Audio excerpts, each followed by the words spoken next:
Bien, ahora se está grabando. Quiero escuchar antes cuando ingresen los hermanos.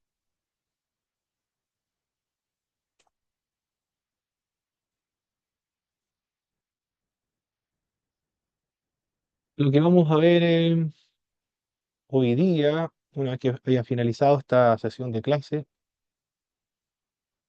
usted podrá indicar cuáles son las actividades de los ancianos de la iglesia primitiva. También podrá explicar algunas herejías en la iglesia a la cual escribe Judas. Bueno, esa va a ser la segunda parte. El- Vamos a ver de qué manera se puede conciliar a la doctrina de la justificación por medio de la fe del apóstol Pablo y lo que enseña Santiago. También cómo serán juzgados los maestros o por qué serán juzgados los maestros, cuáles son las ilustraciones que emplea Santiago para indicar el dominio de la lengua, también las características de la sabiduría de abajo, las características de la sabiduría de arriba, en qué consisten las exhortaciones de los ricos corruptos. También podrá responder la razón por la cual el creyente no debe quejarse. Eso es lo que vamos a ver en esta clase. A continuación, vamos a realizar una presentación aquí. Profesor dijo que esta es la clase 13 y 14, ¿no es cierto? Correcto, esta es la clase 13 y la clase 14. Ahora vamos a trabajar con la 13 primero. Bien, estamos en el capítulo 2 de la epístola a Santiago. Vamos a dar lectura del verso 14 al verso 26, por favor, hermano Boris.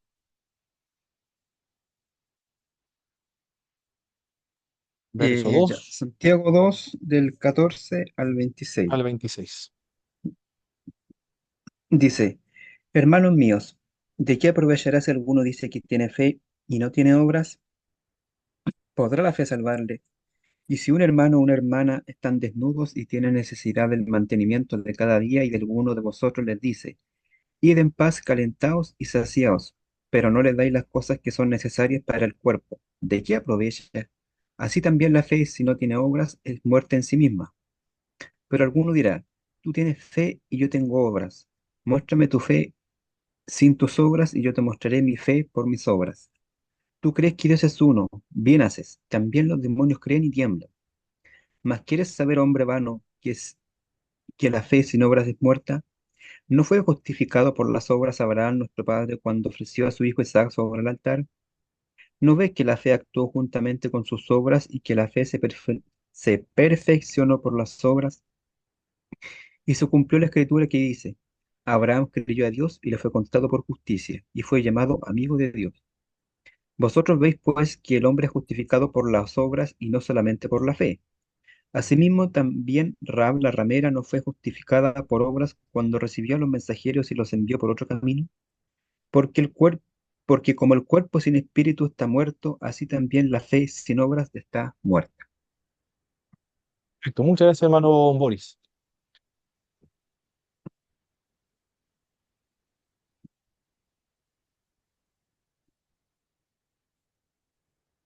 En esta sección del capítulo 2, verso 14 al 26, el autor de la epístola de Santiago trata sobre de tener cuidado con la fe sin las obras.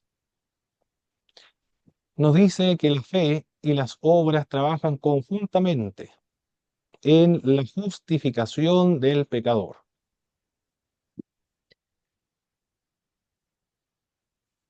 Y nos presenta un ejemplo.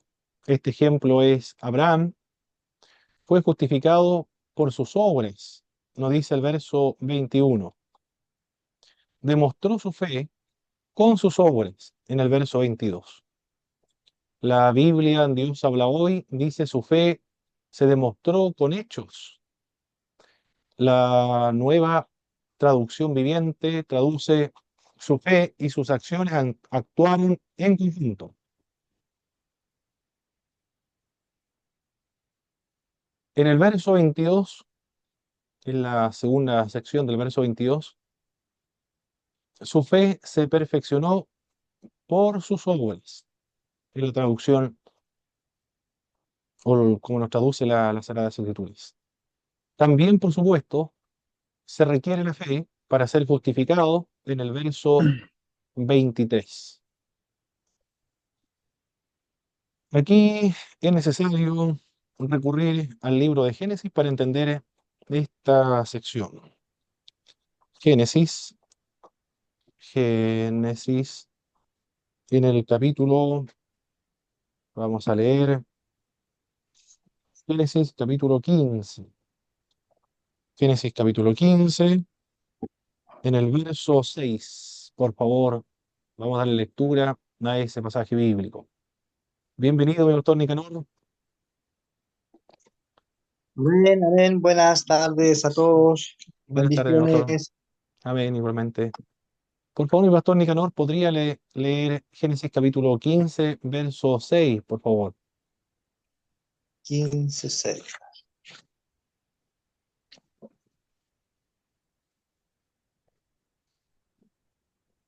El ejemplo que nos está dando Santiago de un hombre que fue justificado por medio de, no solamente por la fe, sino también por medio de las obras, es Abraham.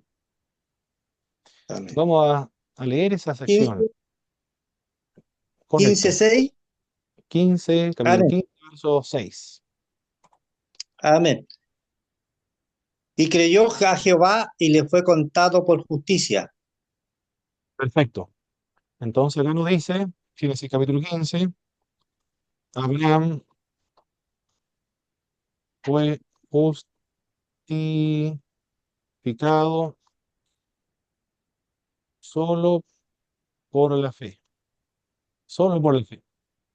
Porque creyó a Dios. ¿Qué fue lo que le creyó a Amén. Dios?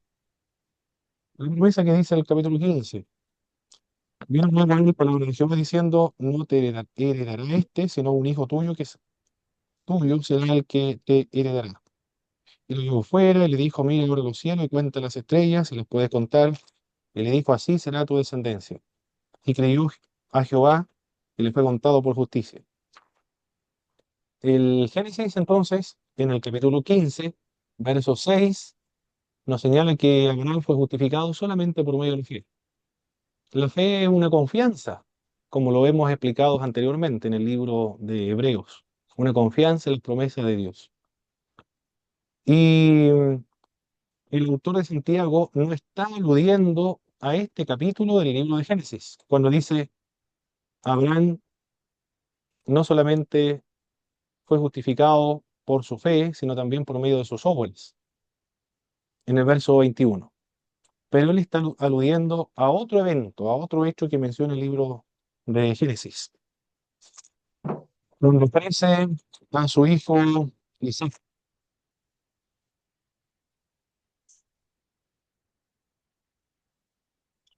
Y esto unió el sacrificio de Isaac. Oh, se perdió el pasaje bíblico. Génesis, Génesis en el capítulo 22, del verso 1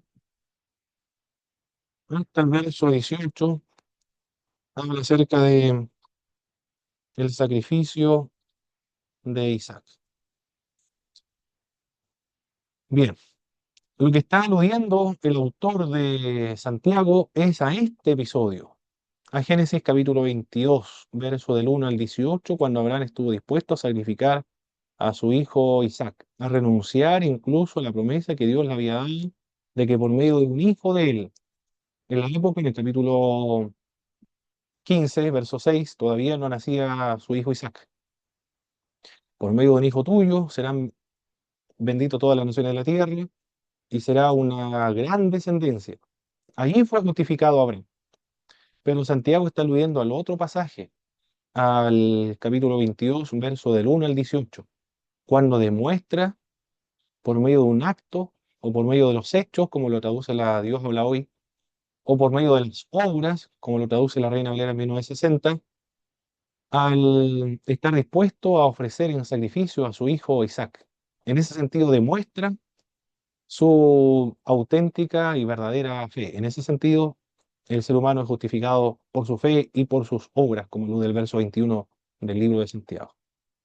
Ahí se entiende mucho mejor lo que está expresando Santiago. También presenta otro ejemplo, aparte de Abraham. Recuerde que está aludiendo al pasaje del capítulo 22. Fue justificada también por medio de las obras. En el verso 25, porque le permitió salvar la vida de los espías que habían ido a, a evaluar cómo se encontraba la situación para la conquista de la tierra de Canaán, en este caso la ciudad de Jericó. La razón porque dio alojamiento a los israelitas y los envió por otro camino, el verso 25. El micrófono se está escuchando bien, ¿verdad, mis queridos hermanos? ¿O hay algún problema? Perfecto, muy bien. Se La escucha conclu- medio cortado. Bien, se Sí, escucha medio cortado entonces, perfecto.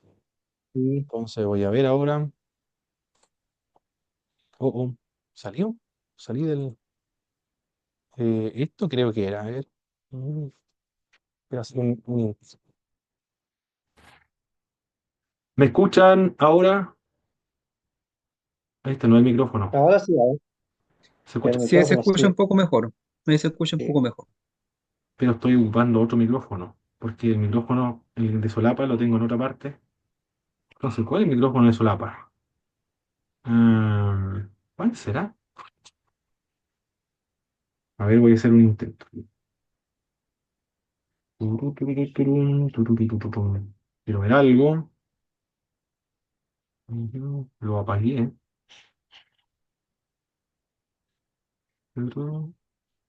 Ahora lo encendí. Ah, no pasa nada. Entonces no estoy utilizando el micrófono de solapa. A ver, voy a sacar esto. Su altavoz. Predeterminado cambiado altavoz en relé. A ver, voy a volver a enchufar esto.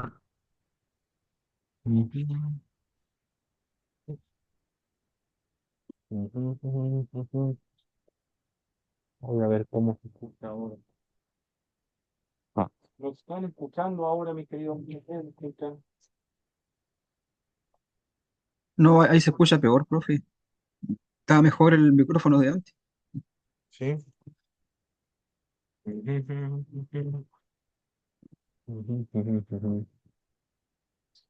Y ahora ¿cómo se escucha? ¿Más fuerte o no? Sí, ahí se ¿O escucha igual? mejor. Sí, sí. Ahora se escucha un Ah, poco mejor, sí. pero perdí algo. Perdí. Ahí está.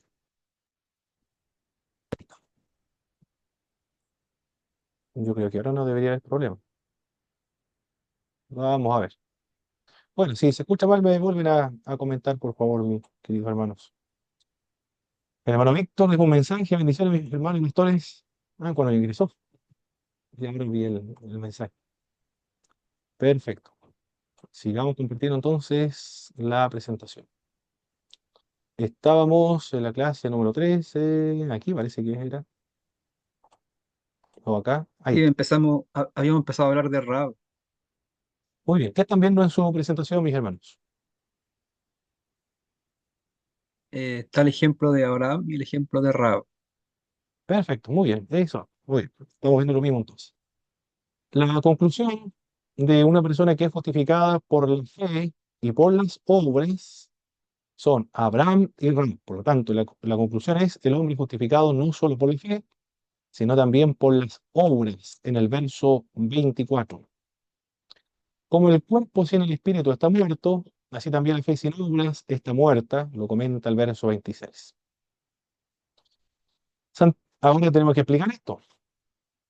Viene la explicación de lo que enseña el apóstol Pablo en el libro de Romanos y también en el libro de Efesios, en el libro de Gálatas. El hombre es justificado solamente por medio de la fe, no por medio de las obras de la ley.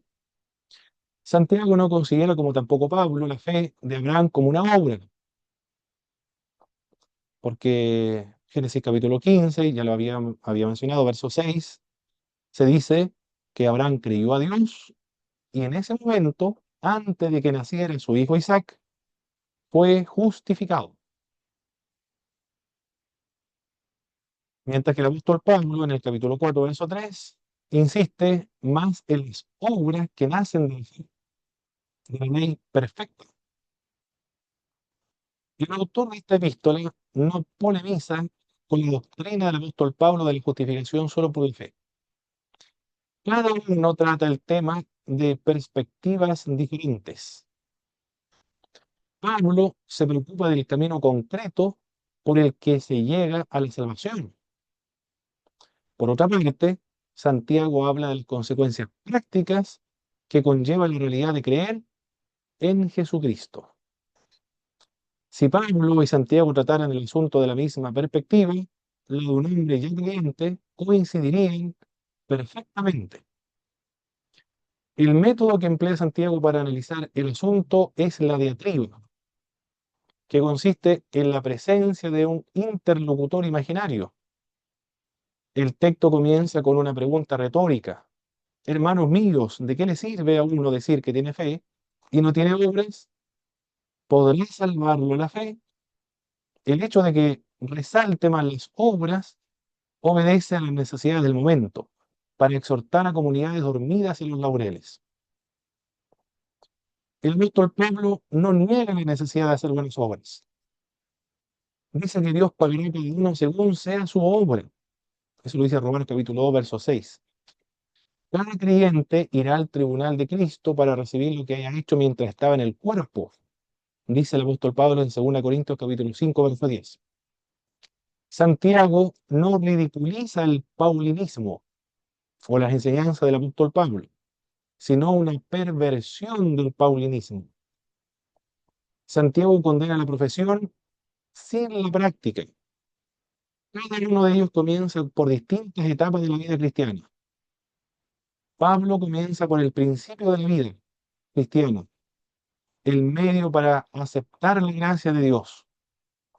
Santiago, por otra parte, comienza mucho más tarde, cuando ya la persona ha hecho la profesión de fe. Ninguno de los dos se contradice, más bien ambos son complementarios. Para explicarlo de otro modo, voy a escribir aquí en la pizarra. Pablo habla, de, habla del camino a la salvación. A incrédulos. Incrédulos. La perspectiva es esa, de incrédulos. Santiago habla a creyentes.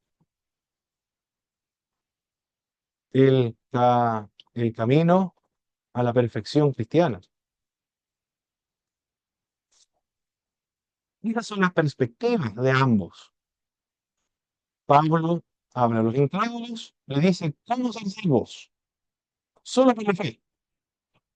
Mientras que Santiago le habla a los creyentes y tiene la finalidad de perfeccionar a la fe cristiana, de perfeccionar a los creyentes, porque dice la fe se perfecciona por medio de las obras. Uno habla en términos soteriológicos, son soteriológicos. En cambio, el otro tiene que ver con la ética cristiana. Con la ética cristiana. Por eso que no puede haber contradicción entre lo uno y lo otro. El apóstol Pablo, si queremos ponerlo en otros términos para entenderlo muy bien, está apuntando a los legalistas. En cambio, Santiago, a los antinomianistas. Si ambos, tanto Santiago como el apóstol Pablo, estuvieran hablando de la ética cristiana, de la perfección de los creyentes, de un problema, una herejía antinomianistas, coincidirían. O si hablaran de aspectos soteriológicos de la fe, coincidirían. Pero como ambos grupos, tanto Pablo y Santiago, hablan de aspectos distintos de la fe, hablan a grupos diferentes, tratando de contrarrestar alguna secta distinta, es que enfatizan un aspecto de la fe. Por eso que no puede haber contradicción entre uno y el otro. Y en esta tabla, mis queridos hermanos, me bastó Nicanor, para pasar a la siguiente. Profesor, antes que ¿No? pase a la siguiente, a ver, tengo entendido, o sea, estamos hablando del contexto de por qué Pablo dice que la justificación es solo por la fe. En cambio, Santiago dice que la justificación es fe más las obras. Correcto. Entonces usted nos dice que son dos contextos distintos. Pablo está hablando Pablo le habla a los incrédulos, a los inconversos, para que se salven, para salvación. Y Santiago le está hablando a las personas, a los creyentes, o sea, a las personas que ya están convertidas. Exacto. Ya. ¿Qué quiere decir el término antinomianista? Eso Muy bien. no lo entendí muy bien. Antinoministas, anti significa sin y nomos significa ley. Por lo tanto, significaría sin ley. Un grupo de una secta religiosa del siglo primero que malinterpretaron la doctrina que predicaba el apóstol Pablo y dijeron como nosotros somos salvos por medio de la fe, por la gracia de Dios, entonces no necesitamos las obras, ni necesitamos la ley. Con simplemente creer, nosotros ya somos salvos. Y podemos hacer lo que queramos porque ya estamos sin ley. Esos son los antinomianistas, sin ley.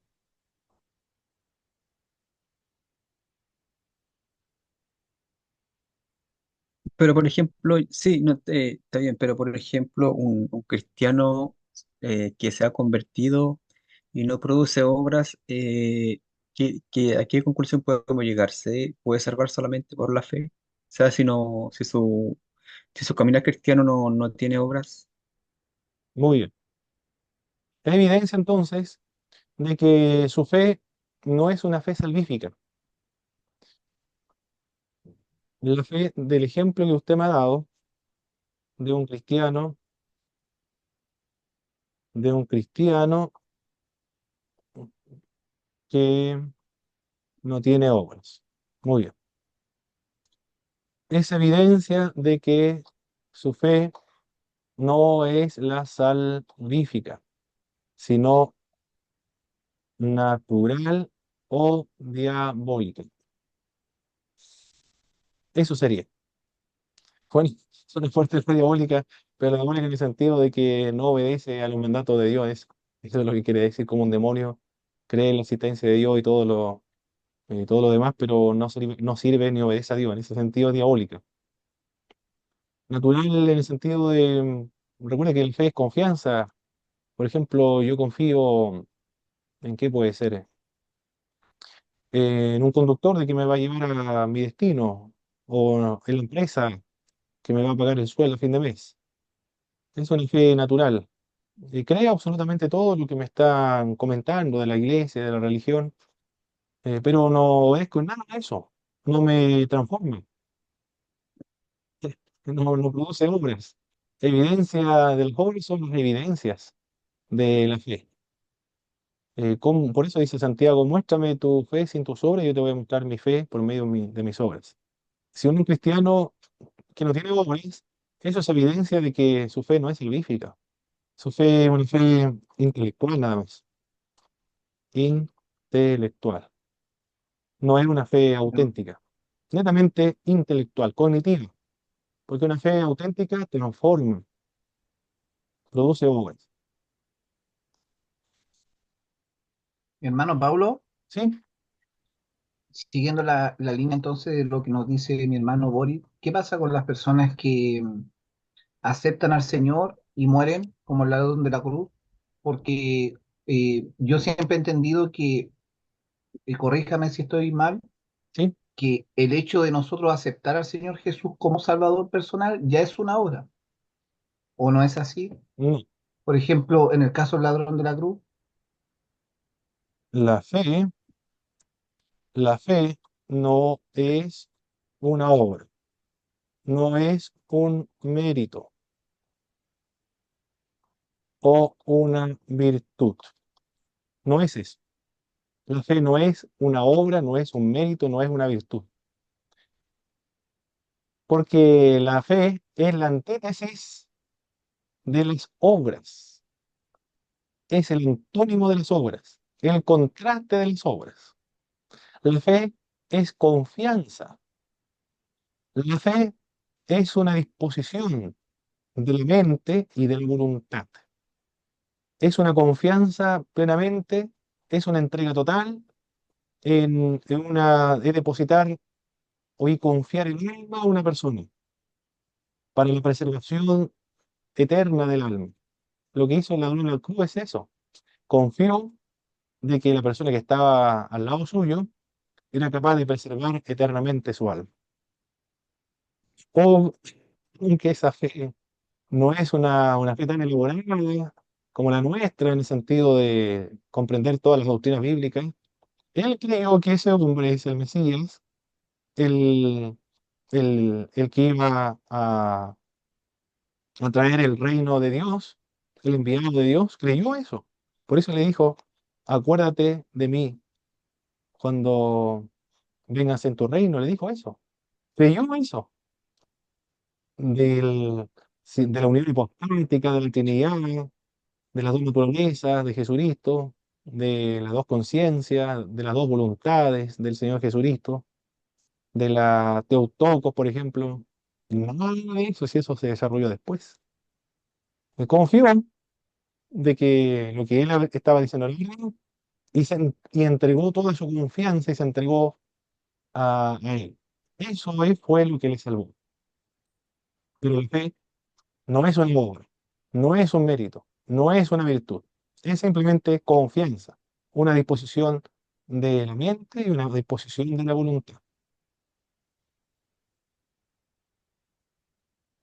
recordaba lo que nos dice la Escritura en Romanos, ¿Mm? que dice que si confesares con tu boca que Jesucristo es el Señor y que Dios le levantó de los muertos, serás salvo, ¿no es cierto? Exacto. Entonces, claro, hay una diferencia entre la fe y la aceptación en Jesucristo, ¿o no estoy equivocado? Porque para ese lado va dirigido mi pregunta, porque, por ejemplo, el Señor viene a nuestro encuentro y nos da a todos a través del Espíritu Santo, ¿no es cierto?, para que nosotros le aceptemos como Salvador personal. Mm. Pero está en el ser humano decir sí o no por el libre albedrío, porque uno decide si quiere abrir las puertas al Señor o no. Sí. Hay muchos que dicen que no y no lo aceptan, pero otros que decimos sí, yo creo realmente que sea él mi Dios, mi Señor, y me creo pecador, ¿no es cierto? Y sin mis fuerzas no me puedo salvar, dice conforme a la Escritura que nosotros pasamos de ser, de estar en las tinieblas en la luz y ser llamado hijo de Dios.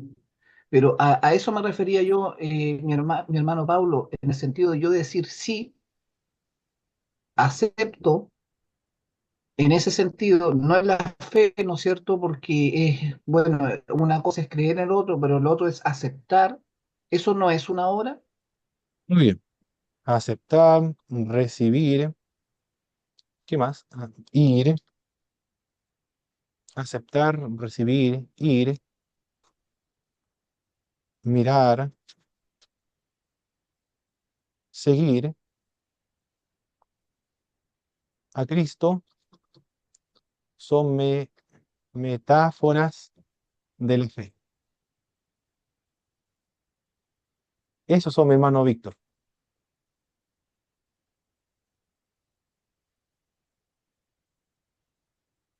¿Está muteado? Ahí sí. Muchas gracias, muchas gracias, muchas gracias. Perfecto. ¿Se entendió entonces ahora, verdad? Perfecto. Muy bien. Buena su pregunta, mis queridos hermanos, ¿ah? Porque esto ayuda a todos los que no pueden estar presentes hoy día. Confiamos que después lo van a ver, porque sus preguntas ayudan a dilucidar, a comprender, a entender mucho mejor nuestra fe y a comprender mejor las Sagradas Escrituras también. Y nos entregan las herramientas para que nosotros podamos ayudar a los hermanos nuevos que lleguen a nuestras iglesias, que plantean la misma pregunta, las mismas interrogantes. Ese es una definición muy importante, ¿ah? De los evangelistas, de los profesores de escuela dominical, de los profesores de teología, de los pastores, de los misioneros. Una de las funciones es responder preguntas de esta naturaleza o de estas características, siempre con la finalidad de comprender, de profundizar mucho mejor nuestra fe, entender bien la fe cristiana. Perfecto. Continuemos entonces. Profesor, a Sí, la última, hermano esto, Boris. entonces Santiago está dirigiéndose a cristianos que eran antinomianistas o cómo es la cosa ahí. Al parecer, mi hermano, al parecer, porque ellos no están cumpliendo, no están actuando como auténticos cristianos. Y en todas las obras nosotros lo encontramos. Por ejemplo, cuando dice, llega un pobre a pedir, pero ellos le dicen, ven en paz, el Señor te bendiga, pero no le da lo necesario para su sustento para ese día. Esa persona no está practicando la fe cristiana. Es un nominal, un simpatizante. No cumple la tarea cristiana. Pareciera que fueran antinomianistas. Pareciera, porque no están practicando la fe cristiana. Y el problema es que están persuadidos, convencidos de eso, ¿eh? Por eso es que él escribe, Santiago, escribe la carta. Si no fuera un asunto serio, el autor del epístola no escribe nada. Él escribió, dedicó tiempo, espacio, dedicó horas para poder solucionar un problema grave en una congregación, que eran judíos cristianos. Y esta era su característica, no estaban practicando la fe cristiana. Y él incentiva a practicar la fe cristiana, a demostrar la fe, a cultivar la fe, a perfeccionar la fe. Eso es la tarea o la función de Santiago. Es una tarea pastoral, esto, eminentemente pastoral. Muy bien, continuamos entonces. Ahí tenemos una imagen del sacrificio de Isaac por Giordano Lucas. Realizaba este pintor varias obras cristianas inspiradas en las Sagradas Escrituras. Esta es una de ellas. La iglesia de las obras muertas, como comentábamos, porque habíamos leído hasta el verso 26, el término que se utiliza para referirse a la fe es pistis. Se traduce como fe, pero puede ser traducido también como una confianza, como una creencia, buena fe, o también se puede traducir, según el contexto, está aludiendo a la doctrina, una garantía también, una fidelidad, un compromiso. Yo me comprometo con algo, eso se escribe o puede ser utilizado este vocablo pistis. Aquí se refiere a una fe que consiste en la mera aceptación intelectual, teórica, de las verdades religiosas, sin llegar a ser obedientes o una obediencia práctica a Dios. A esta fe teórica, Santiago contrapone no unos hechos sin fe, sino una fe viva que se muestra con los hechos. La fe puede tener varios matices. Puede estar aludiendo a una fe salvífica, puede estar aludiendo también al don de la fe, a un don de la fe a los creyentes, no la fe salvífica, sino al don de la fe, o fidelidad. Y en un sentido teológico, cuando hablamos de la fe salvífica, nosotros hablamos de de tres aspectos de esta fe salvífica. Un elemento intelectual. La fe salvífica está compuesta del elemento intelectual. Yo sé, conozco algunas verdades, conozco que Cristo murió por mis pecados, pero no es suficiente para salvarme. También tengo que dar mi asentimiento a estas verdades. ¿Qué significa esto, asentimiento a las verdades? Yo estoy de acuerdo con lo que se me está comentando. No objeto ningún punto de lo que se me está informando. Yo doy completamente mi aceptación, mi asentimiento a lo que se me informa acerca de Jesús. Estoy de acuerdo con Cristo, el Hijo de Dios. Estoy de acuerdo que Cristo murió por mis pecados. Estoy totalmente de acuerdo que es el Hijo de Dios, resucitó de los muertos, vendrá por segunda vez. Eso yo doy mi asentimiento a esto. Pero tampoco se produce en mí la salvación.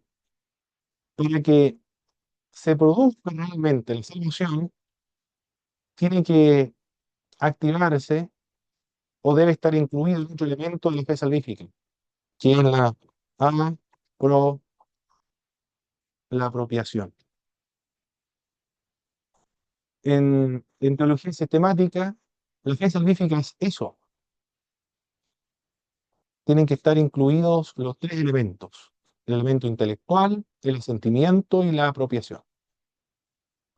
Pero aquí, en la fe de la cual está hablando Santiago, está en esta parte solamente. Está aludiendo a ese elemento de la fe, sin considerar el otro, mucho menos la apropiación. No hay apropiación ahí, de nada. La fe de Santiago, entonces, que está mencionando él, no es una fe salvífica, es una fe intelectual, teórica nada más, de las verdades religiosas. Porque esto es posible, mis hermanos, es posible. Principalmente este problema lo tienen los que han nacido y han sido criados en una iglesia. Conocen absolutamente todo, la doctrina cristiana, o por lo menos la doctrina de su respectiva denominación. Y así es, puede ser luterano, conozco muy bien la doctrina luterana, puede decir alguien, conozco muy bien la doctrina anglicana, he sido formado y criado en la doctrina reformada, he sido nacido y criado y, y capacitado también en la doctrina menonita o anabaptista o cuáquera. ¿Qué más puede ser? El católico romano, la ortodoxa, y el pentecostal no tenemos mucha formación en cuanto a doctrina, algunas elementales nada más.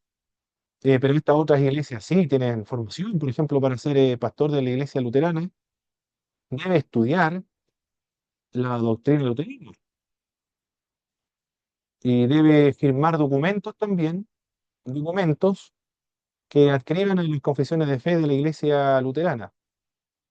Del mismo modo de la iglesia anglicana. Tiene que eh, haber estudiado en un centro de formación, puede ser cualquier formación teológica, pero tiene que firmar adscribir a los dogmas de su respectiva denominación. Del mismo modo de la iglesia reformada. La iglesia reformada es un poco más complicada porque él tienen que estudiar en un centro de formación reformado presbiteriano y después debe rendir un examen.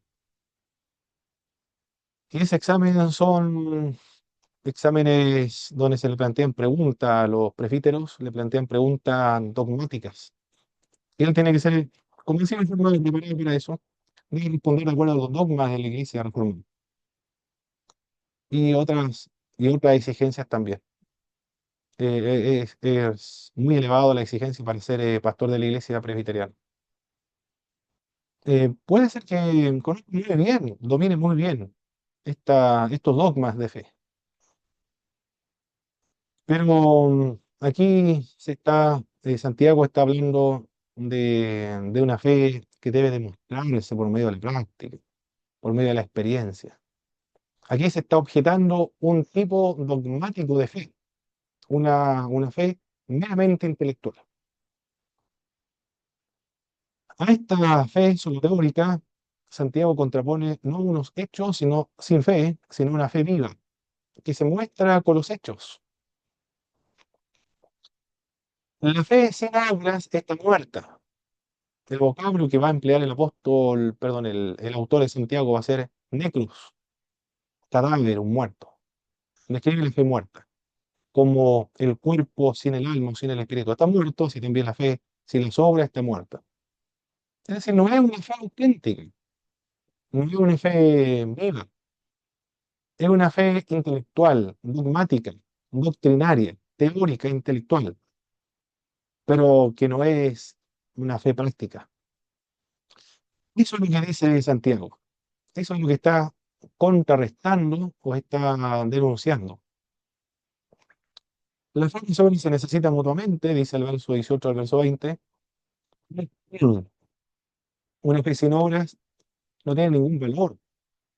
El vocablo que emplea acá es argos, inactivo, ocioso, sin empleo, de ningún valor. La fe se puede mostrar por medio de las obras. Por eso dice Santiago, muéstrame tu fe sin tus obras, y yo te voy a mostrar, evidenciar mi fe con las obras. Las obras tienen esa finalidad simplemente de demostrar, autenticar, evidenciar la fe. Son fruto de la fe, resultados naturales de la fe. En otras palabras, nosotros decimos cuando una persona es creyente, por los frutos. Si está dando buenos frutos, nosotros decimos es creyente. Pero si no está, los frutos, esos son obras. Pero si no está demostrando frutos dignos de arrepentimiento, no dudemos de que esa fe sea auténtica. La fe sin las obras es una fe demoníaca, también dice el, el escritor Santiago. Porque los demonios también creen,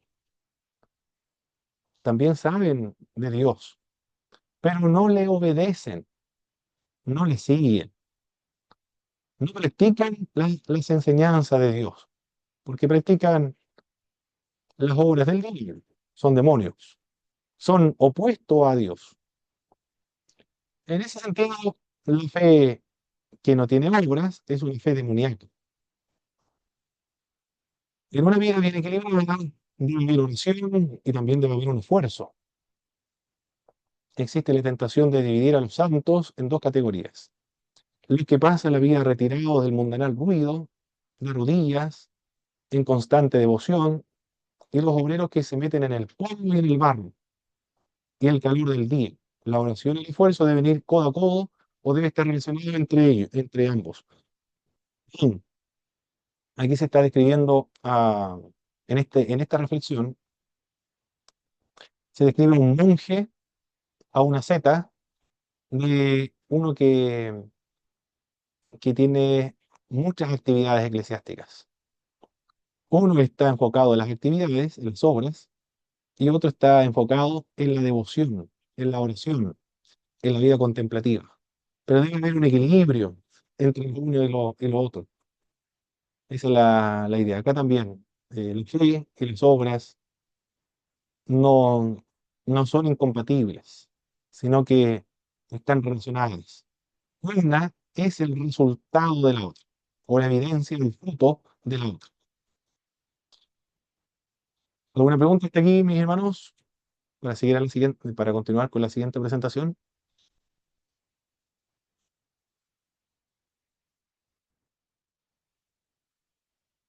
Ninguna.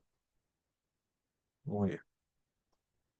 Seguimos al siguiente entonces. Ahora el capítulo 3, verso del 1 al verso 12, por favor. No me acuerdo quién había leído. Bueno, Boris parece que leyó en delante, ¿verdad? Sí. Sí, yo leyendo antes, pero Perfecto. Hermano Héctor, por favor, ahora. Verso del 1 al verso 12. Amén. Deme un segundo.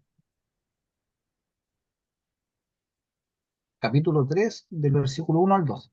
Por favor, hermano Víctor. Amén.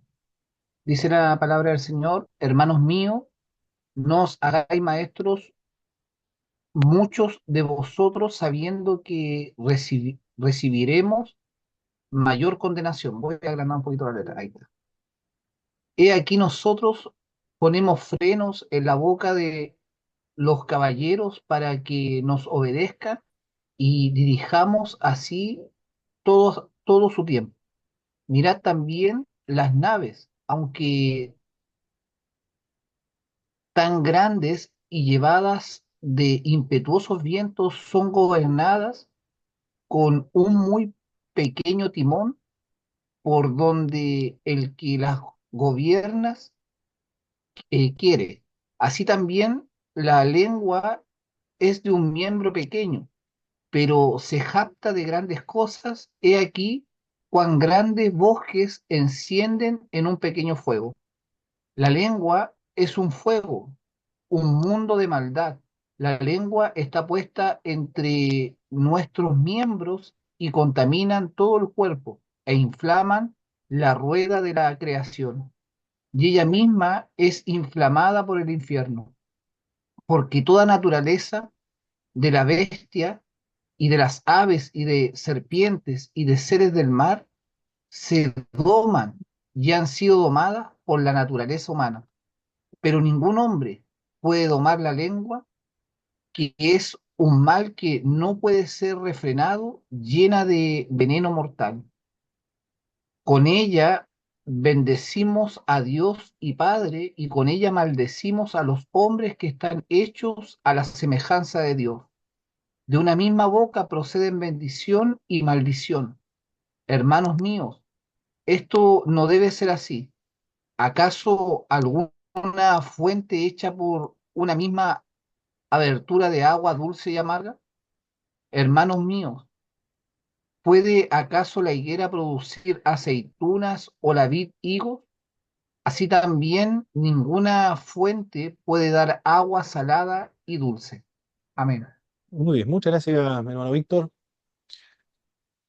El escritor ahora advierte con lo que uno dice y con hacerse a uno mismo maestro. Esa es la preocupación. No hagáis muchos maestros. Capítulo 3, verso 1 al 2. ¿Cuál es la razón por la cual el escritor dice que no se hagan muchos maestros? Porque serán juzgados con mayor severidad, que es lo que lo traduce la palabra de Dios para todos, la PET. Y corre el riesgo también de ofender en el verso 2. Es uno de los problemas. Corre el riesgo de ofender. Los maestros tenían una importancia de primer orden en la iglesia primitiva. Las personas a las que Santiago escribía codiciaban el prestigio del maestro. Santiago les recuerda su responsabilidad que tienen. Recibirán mayor condenación o serán condenados más severamente. Parece que aspiraban a este oficio, no, no es oficio, a este ministerio tiene que ser, a este ministerio de ser maestro por el prestigio que les daban en esa ocasión o en esa época, en el siglo primero. ¿Me podrían, por favor, mis queridos hermanos, mencionarme actualmente algunos oficios eclesiásticos que gozan de preeminencia o de prestigio y a los cuales aspiran los hermanos o todos los creyentes? O por lo menos son populares, digamos populares, o ambicionados por algunos. Yo sé que los creyentes maduros, eh, ambiciones en el sentido negativo no lo tienen, pero pongámoslo en un terreno de normalidad, de no tan maduros ni tan pecadores o tan mundanos, sino en un estado normal de los creyentes.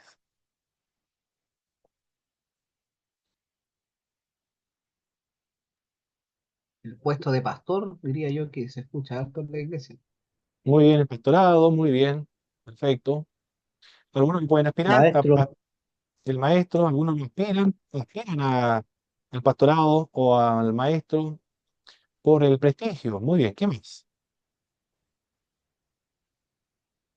obispos, Los obispos también, perfecto, muy bien, el obispo. evangelistas. evangelistas también, conferencistas Mm. internacional, escatólogos. Los misioneros, no sé, no son Sí. muy... Bueno, en el caso, Doctor. en el caso de las iglesias que creen en el actual ministerio apostólico, también el título de apóstol es muy codiciado. En las Eso, iglesias que creen en el ministerio correcto, apostólico actual. así es, apóstol. O sea, en resumen, los cinco ministerios se anhelan, se Se desean así codician. con este afán. Se codician, esa es la palabra. Se Mm, codician, se desean mucho. muy bien. En la época del siglo primero, el maestro, bueno, también estaba el evangelista y los profetas, pero el de maestro era algo que codiciaba a las personas. Por eso que Santiago dice, no se hagan muchos maestros entre vosotros, porque parece que era la actitud por la cual ellos querían o aspiraban a esto, que era el prestigio, la honra que tenían. Ah, recuerda, hermano, que también ellos son judíos cristianos y antes eran judíos. Algunos quizás estaban relacionados con los fariseos. Y los fariseos gozaban de mucha popularidad. Eran muy importantes o populares. Y gente, por lo menos de la clase media o de los artesanos, por ejemplo, recurrían a ellos para dirección espiritual. Quizás por eso que ellos aspiran más que cualquier otra cosa a maestro, ¿no? Por ese trasfondo que tienen. Los escribas, los los fariseos, los maestros de la ley, gozaban de mucha popularidad. Hay que recordar solamente a Gamaliel, por ejemplo, que dice el que goza el apóstol Pablo, gozó de su instrucción. Me eduqué bajo los pies de Gamaliel. Menciona el nombre, ¿eh? No solamente me eduqué en el judaísmo, en el Sanedrín, en la escuela rabínica, sino que él dice, yo me eduqué a los pies de Gamaliel. Bueno, es decir, un maestro prestigioso. Quizás por esa razón ellos aspiraban a esto más que cualquier otro ministerio, ¿no? Del maestro. Siempre que se mencionan los maestros es con honor en la escritura. Ellos, junto con los profetas, enviaron a Pablo y Bernabé a su primer viaje misionero que describe Hechos capítulo 13, verso 1. Los maestros tenían un ministerio local en la iglesia en contraste con los apóstoles y profetas, que desarrollaban un trabajo itinerante. Los profetas y apóstoles viajaban, en cambio los maestros estaban radicados en un lugar. Pero era por temas, yo creo, por temas de práctico, yo creo, ¿ah? Debían estar solamente en un lugar porque se requiere el estudio, la preparación, la lectura y todos sus libros. No puede andar exportando todos sus libros para realizar sus trabajos. Quizá por eso eran locales los maestros del siglo primero. Algunos maestros fallaron en sus responsabilidades y se convirtieron en falsos maestros. Hubieron maestros que intentaron introducir en la comunidad cristiana tradiciones judías. Van a causar un gran problema. En Hechos 15 lo menciona. Porque los que se convirtieron del judaísmo al cristianismo no abandonaron todas las tradiciones judías, que no tenía nada grave, nada problemático. Entre tanto ellos eran judíos, pero el problema fue cuando aquellas prácticas culturales, religiosas, ceremoniales, fueron o trataron de imponerles en los gentiles. Ahí está el problema. Imponer estas prácticas a los gentiles. Ahí comienza el problema. Porque ya no era suficiente la fe en Cristo, sino las prácticas del judaísmo. Y fue serio este asunto porque se desarrolló un concilio en Hechos capítulo 15. No no imponer más cargas sobre los gentiles, sino solamente que se abstengan de sangre, de ahogado, de fornicación y de qué más era, idolatría. Solamente de eso absténganse, pero no le impongan la ley a los gentiles. De los Sant- ídolos. los ídolos, ¿sí? los ídolos, la idolatría. Eso fue lo que debían O abstenerse comer todos, sangre. de sangre, sí, de ídolos, de sangre, de fornicación, de carne de ahogado también, de animales que los estrangulaban, no le quitaban la sangre para comérselo. Santiago dice que la enseñanza es una ocupación peligrosa. Es fácil que un maestro se convierta en un tirano espiritual, un traficante de la piedad, un enamorado de las distinciones y de que se le mostrara el respeto servil en público, como aconteció con los fariseos. Hay dos peligros que deben evitar los maestros. Debe asegurarse de que está enseñando la verdad. Este es muy complejo, ¿ah? Es asegurarse de que está enseñando la verdad. Si nosotros le preguntamos a un pastor de la iglesia bautista, iglesia bíblica bautista, con respecto a la organización eclesiástica, él dirá que las otras bautistas, las que son bautistas no bíblicas, sino las otras bautistas, solamente bautistas, dirán que las otras iglesias bautistas tienen su convención, y la convención es su papa. Ellos se sujetan bajo la convención bautista. Eso no es bíblico, dicen los pastores de la iglesia bíblica bautista. Eso no es bíblico. En la Biblia, las iglesias son autónomas, no están bajo ninguna convención. En, cuesta el llegar, de acuerdo a las denominaciones, cuál es la verdad, porque él dirá, esto es la verdad, esto es lo que dice el Biblia. Que las otras iglesias que están sujetas a la convención bautista dirán, pero no podemos vivir aislados de las otras iglesias, debemos tener una comunión con las otras iglesias y esta comunión la podemos obtener por medio de las convenciones. De nada, nada podríamos decir de un pastor de la iglesia bautista reformada. Las otras iglesias bautistas que no son reformadas son arminianas y enseñan la salvación o indican que el ser humano, el hombre, colabora también con su salvación, en un 50 y 50. Dios es una parte, el otro 50% lo hace el hombre. En cambio, nosotros, las iglesias bautistas reformadas, es más bíblica, porque, porque nosotros decimos que toda la obra de salvación no hace Dios nada más. Observa, en una sola denominación, la iglesia bautista estoy hablando. Está la iglesia bautista reformada, la iglesia bautista arminiana, la otra iglesia bíblica bautista. Y las tres aseguran ser bíblicas y aseguran enseñar la verdad. Hay otras iglesias bautistas que son amilenialistas o postmilenialistas. Y hay otras que son premilenialistas. Por eso depende de cada una de las denominaciones. Yo hablé solamente de una iglesia, la iglesia bautista. Porque si sigo hablando de iglesias pentecostales o no pentecostales, emergentes, carismáticas o protestantes y evangélicas, cada una indica que enseñan un aspecto de la verdad.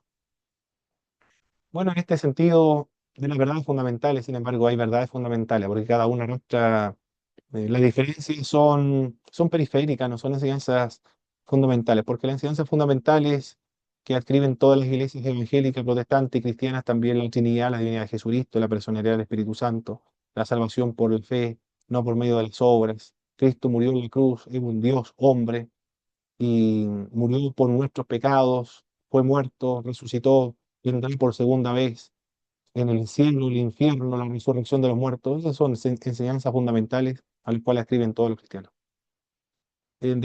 Podríamos aspirar acá a esas verdades fundamentales porque también se deben respetar los distintivos teológicos de cada una de las tradiciones evangélicas, que deben ser superadas por las iglesias. El- Algunos jóvenes, principalmente como son jóvenes, y están en un proceso de formación doctrinaria, le están dando están informándose o estructurando su columna vertebral de lo que ellos creen. Ahí están peleando qué vamos a hacer, si vamos a ser bautistas, si vamos a ser pentecostales, si vamos a ser reformados, presbiterianos, o si vamos a ser premilenialistas, o amilenialista, o postmilenialista, pretribulacionista, o posttribulacionista, o mesotribulacionista. ¿Qué vamos a hacer?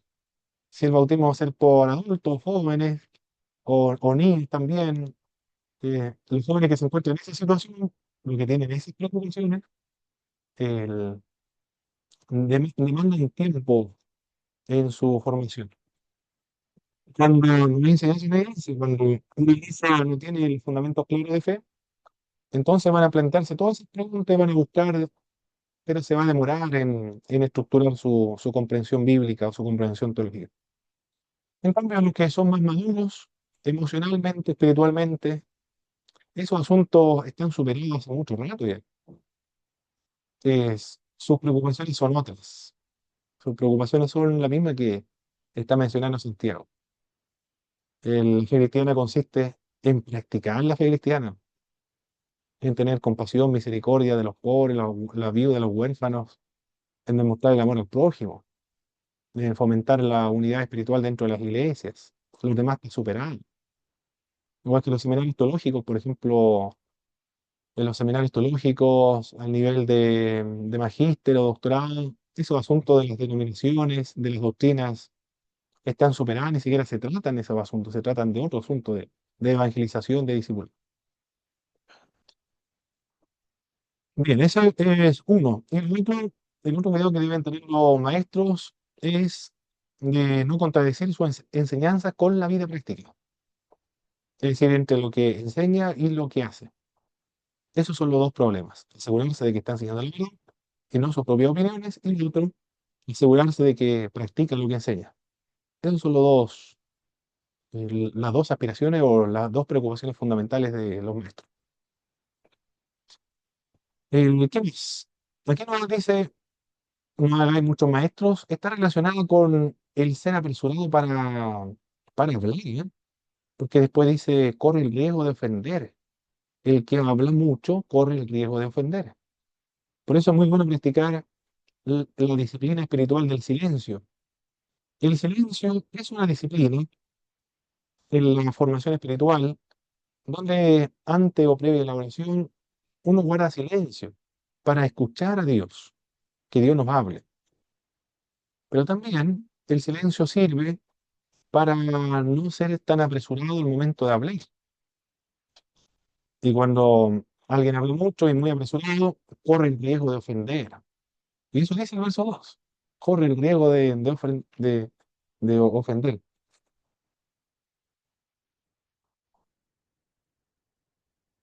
Porque todos ofendemos muchas veces, en reiteradas ocasiones. Siempre en una iglesia, siempre se ofende. Sin querer queriendo, como dijo el Chavo de Lucho, siempre se ofende a los hermanos. Y lo bueno, mis hermanos, lo bueno es que algunos tienen instrucciones cómo resolver sus conflictos.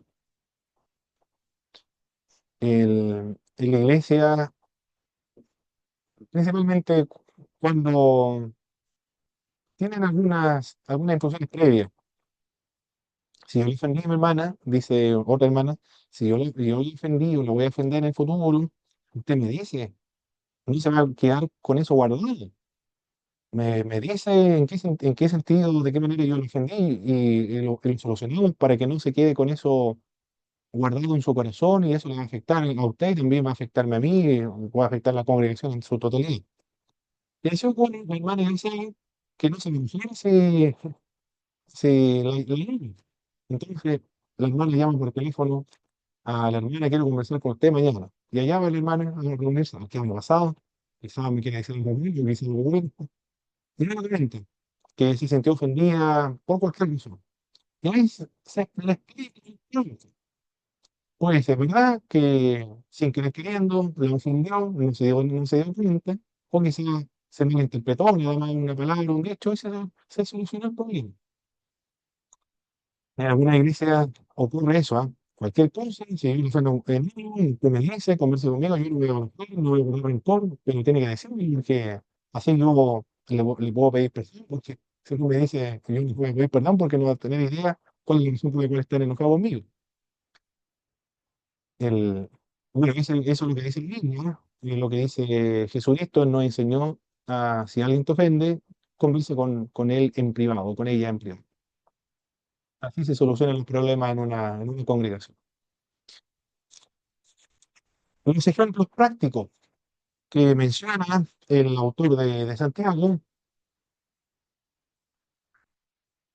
de que han logrado domesticar, o se han logrado domesticar los caballos, por ejemplo, se han logrado domesticar, los barcos también, así se ha podido domesticar el fuego, la lengua tiene efectos muy desastrosos, contamina a toda la persona, dice el verso 6, se alimenta del infierno, también dice el verso 6, en la Reina Valera dice, la lengua es un fuego, un mundo de maldad.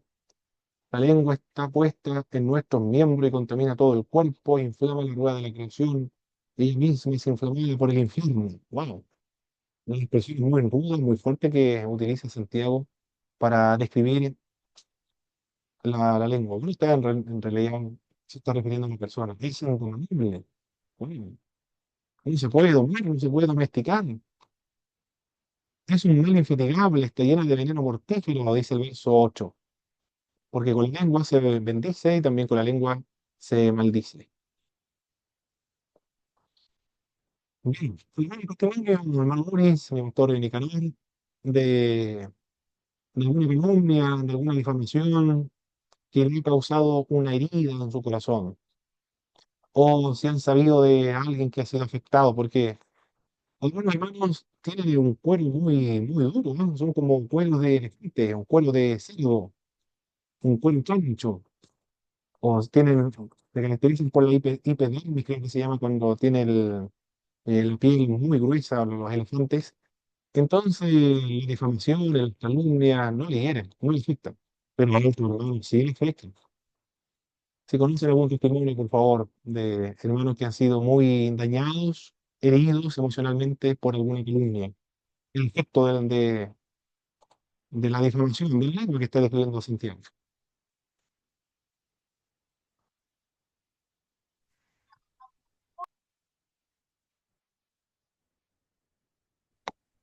Hermano Pablo, ¿Sí me gustó lo de Nicanor? me acordaba de una hermana que, bueno, que se levantó acá hace poquito ¿Ya? y que estuvo por años detenida por el tema de que en su iglesia, en la que caminaba antes, le decían arroz graneado Uh, y nunca se pidió perdón en ese sentido, porque ella se ofendió tanto que se salió de la iglesia, porque los líderes la trataron de esa forma. Y ella confesó acá todo eso, o sea, fue duro también, pues, fue tremendo. increíble, Yo ¿eh? creo que ahí, Claro, yo creo que los líderes no tenían esa intención, quizá tenían confianza, no pensaron que se iba a ofender la hermana. es Yo creo, me pongo en la complicado, posición de los líderes. estaba bastante- Increíble, ¿eh? ¿Cómo se puede sí. ofender tan Se escucha fácilmente? cortado, pero sí, Y la señal miotónica, yo tengo la señal problema y la señal mala porque delante sí, me salí y cuando está nublado pasa eso por acá, o está lloviendo. Y de hecho ahora me apareció, sí, se escucha cortado, entonces no estoy escuchando bien el... ok. De hecho ahora apareció un mensaje de que la conexión está inestable. Qué lamentable, qué triste, ¿ah? Porque causa que un miembro de una iglesia se vaya a otra iglesia por esta ofensa tan precipitada. Hermano Mauricio, hermano Víctor, por favor, otro testimonio de alguien que ha sido afectado por hablar apresuradamente.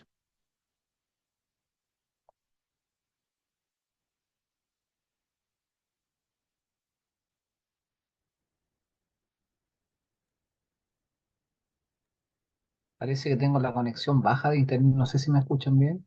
Sí, hermano Víctor, yo le escucho bien. Ah, perfecto. Y bueno, hay varios testimonios en la iglesia con respecto a eso de hablar apresuradamente. Y me recuerdo uno así rápido, es de que un hermano no estaba yendo a la iglesia. Entonces, otra hermana le dijo, no, si el hermano se fue al mundo y todo eso. Pero ¿sabe usted que lo fueron a visitar y el hermano estaba enfermo, no estaba nada, no estaba nada en el mundo? Tenía una necesidad que nadie lo había ido a visitar ni nada, y estaba bien complicado. Y la hermana quedó bien avergonzada, porque claro, habló algo que no era y ahí sembró la cizaña y todo eso. Qué lamentable. Bueno, estamos viendo entonces en nuestra experiencia de vida cristiana lo que está mencionando Santiago. Santiago se escribió en el siglo primero. El año, ¿en qué año se escribió? Estuvimos diciendo en el año 61 después de Jesucristo. Pero lo que uno enseña hace 2000 años atrás es lo mismo que ocurre en el siglo XXI, el año 2024 en nuestro país. Exactamente lo mismo, no hay ninguna diferencia a pesar de los años. Ahí vemos que la naturaleza humana es la misma a través de todo el tiempo. Bien, sigamos avanzando y analizando el libro. Después habla de la sabiduría. El tema central acá es la sabiduría del alto. Menciona o habla de un contraste entre la sabiduría de abajo y la sabiduría de lo alto. La sabiduría de abajo se caracteriza por ser una sabiduría terrenal, animal, natural o sensual, tiene que ver con la animal. Es una sabiduría diabólica, en el verso 15. Se contrasta con la sabiduría que es de lo alto. La sabiduría de lo alto, la sabiduría divina, claro, ella es pura, es pacífica, es amable, benigna, llena de misericordia, de buenos frutos, sin incertidumbre e hipocresía. En el verso 15 se habla de la sabiduría terrenal, significa que es de este mundo, que no es de Dios. Es una sabiduría animal, natural o sensual. Significa que no es fruto del Espíritu Santo. Eso es lo que significa que es natural, sino de la naturaleza inferior del hombre. Mientras que la sabiduría del alto es pura en espíritu y en cuerpo. Es pura también en doctrina y en práctica. Es pura en fe y moral. Es incontaminada. La sabiduría de lo alto es pacífica. Un sabio siempre procurará la paz por todos los medios posibles. Le dijeron a el que planificó el bombardeo en Pearl Harbor en la Segunda Guerra Mundial cuando obligaron a los Estados Unidos a ingresar a la Segunda Guerra Mundial. Y un comandante, o alguien que ayudaba al general que planificó el bombardeo, le dijo, usted es un genio. Y el general que estaba a cargo de hacer la planificación del bombardeo dijo, si yo fuera un genio, hubiese impedido la guerra, porque los sabios siempre procuran la paz, por todos los medios posibles. Es del Medio Oriente, del Oriente, perdón, Japón. La escritura que estamos analizando proviene del Medio Oriente, de los judíos. Un judío que ya es cristiano. Por lo tanto, un sabio siempre va a ser o fomentar, cultivar la paz.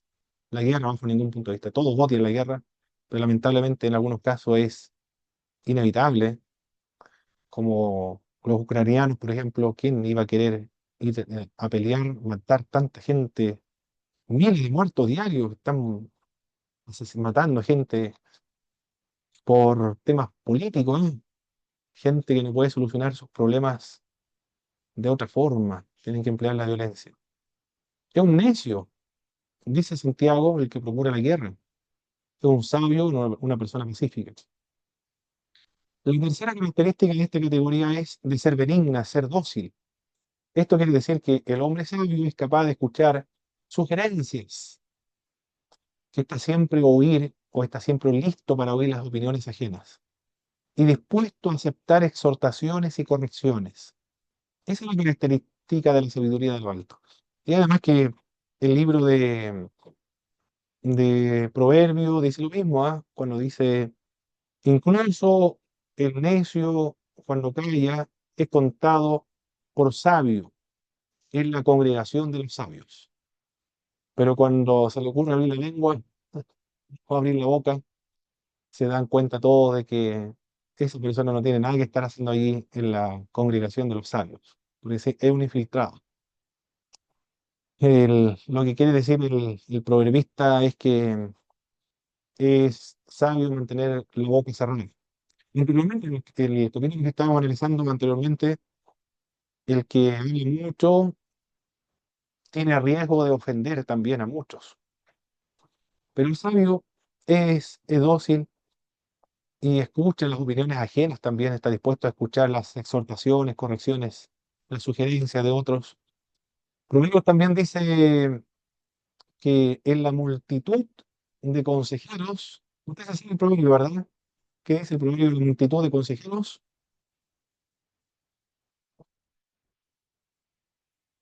¿Alguien recuerda? En la multitud de consejeros ¿De la sabiduría o no? abunda la sabiduría. Claro. Cuando alguien quiere tomar una decisión importante, consulta a uno, a otro y a otro y a otro. Mientras más consejeros tengan, mucho mejor para tomar decisiones importantes en la vida. Bien. Eso es la sabiduría que es benigna o es dócil, que está dispuesto a escuchar las sugerencias. En el capítulo 13, verso 18, hasta el capítulo 18, Santiago compara la sabiduría mundanal y la sabiduría divina. La distinción fundamental tiene que ver con los frutos que venden, lo cual es un tema central de la carta de Santiago.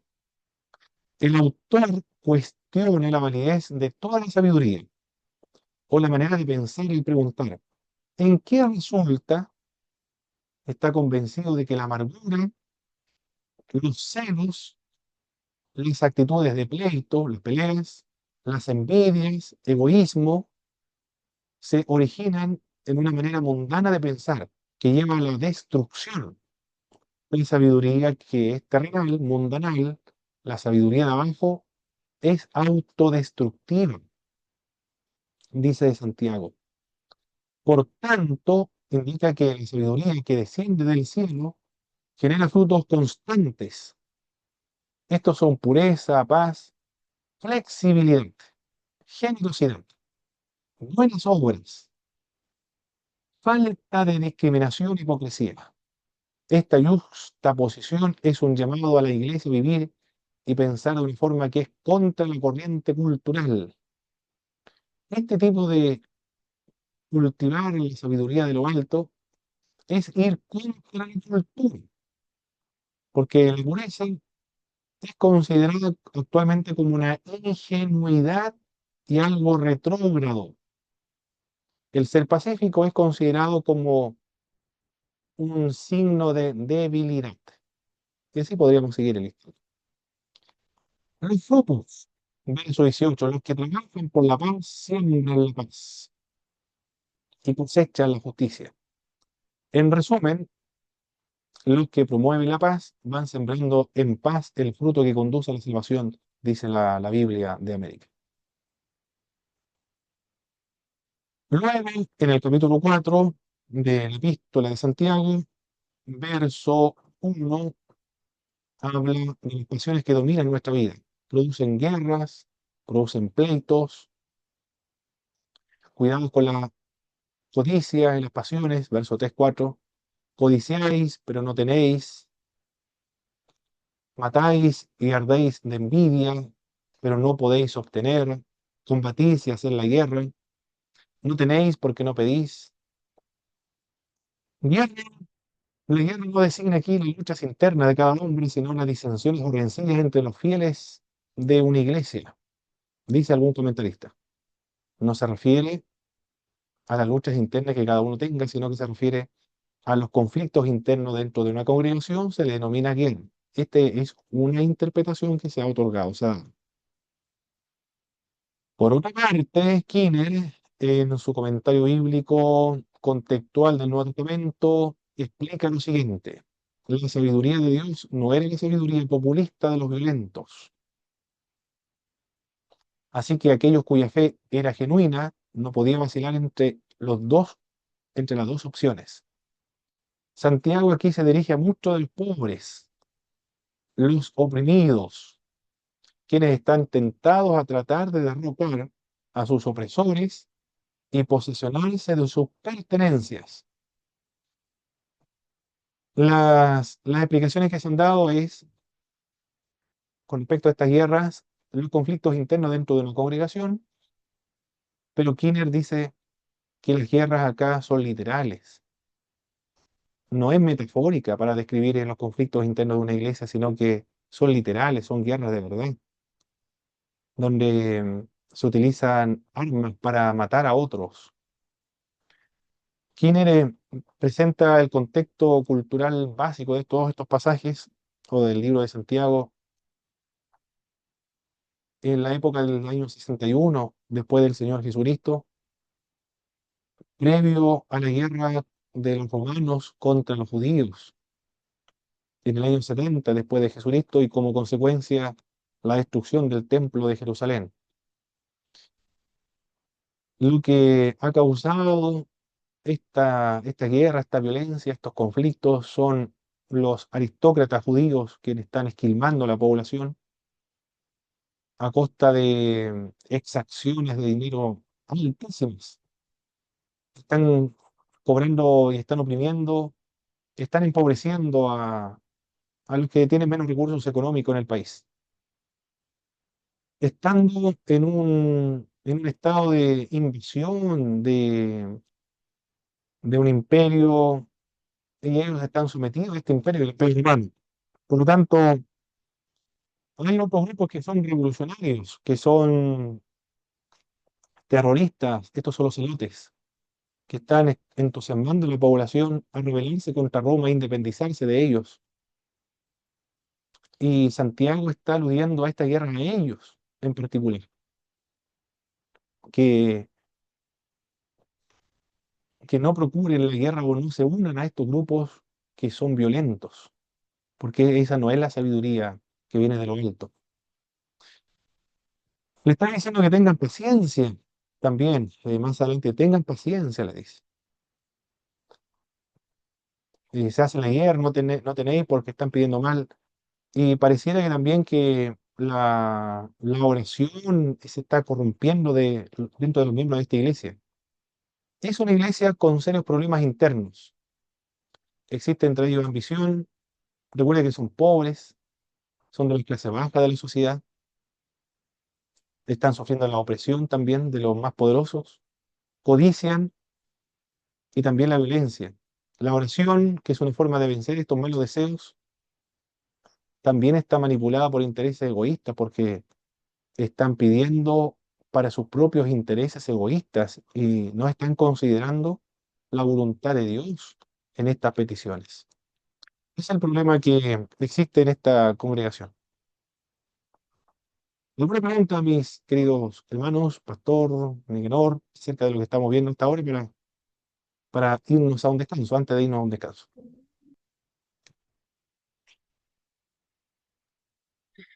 Profesor, ¿Sí? sí, yo tenía una consulta con el capítulo 3 verso uno cuando dice, sabiendo que recibiremos mayor condenación. No sé, puede que la palabra condenación esté mal traducida ahí, porque recordemos que en Romanos 8:1 la palabra nos dice que ninguna condenación hay para los que están en Cristo Jesús.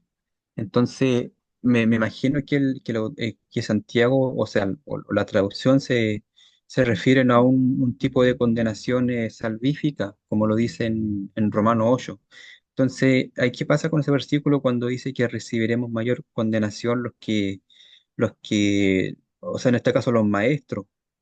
¿A qué tipo de condenación se refiere? ¿O es una palabra que está mal traducida? Si tiene un texto bíblico, hermano Boris, si tiene una versión actualizada, por favor, hermano Sí, Boris. ya voy a ver. A ver, voy a leer la Dios habla hoy. Ok, Me esa tienen un no poco sirve. Sirve de esa versión. paciencia, voy a... ¿Cómo? ¿Cómo? ¿Sirve o no Adelante, sirve la Dios adelante. habla hoy? Sí, sí, no sirve. Tengo la Adelante, interlineal. hermano. O hermano La, Víctor, igual se tiene una versión actualizada, mi pastor Nicanor, si tiene una versión por ahí ¿no sirve? actualizada, ¿Cómo? le damos lectura. Tengo la interlineal, no sé si le sirve. Mm, ¿Y hermano Víctor? Yo te... Ya. La interlineal nos dicen en el idioma original, no muchos maestros estén llegados a ser hermanos de mí, han sabido que más grande juicio recibiremos. Recibí. Más grande juicio recibiremos, ¿ah? Ah, muy bien. Esa es la Biblia interlineal. Así es. profesor, Ya. Adelante, hermano Boris. la nueva... Sí, la nueva Biblia de la América sirve o no? Ya, adelante.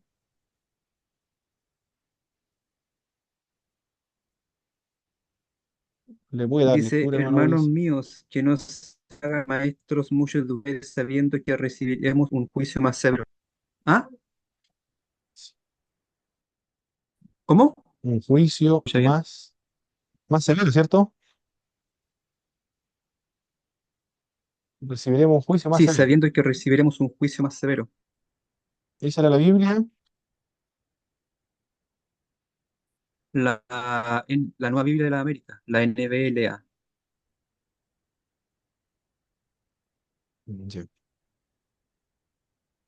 Y la nueva versión internacional. A mí me gusta una Biblia pequeña, a ver. Dice el Santiago 3:1. Santiago 3:1. La Biblia de Dios llega al hombre.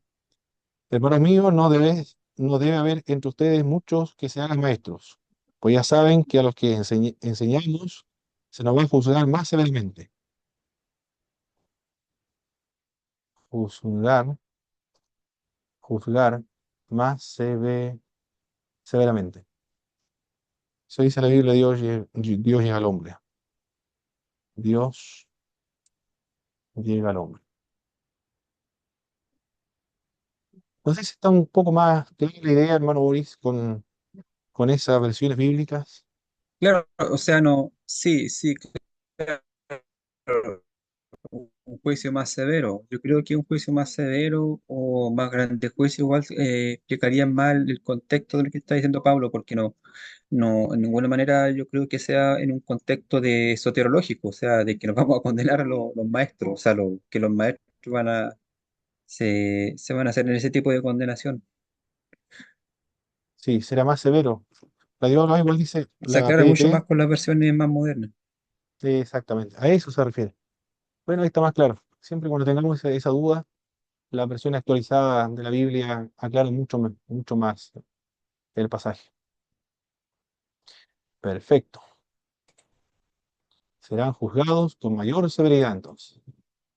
Claro, porque tiene mayor conocimiento, mayor comprensión de la verdad. Muy bien, mis queridos hermanos, entonces vamos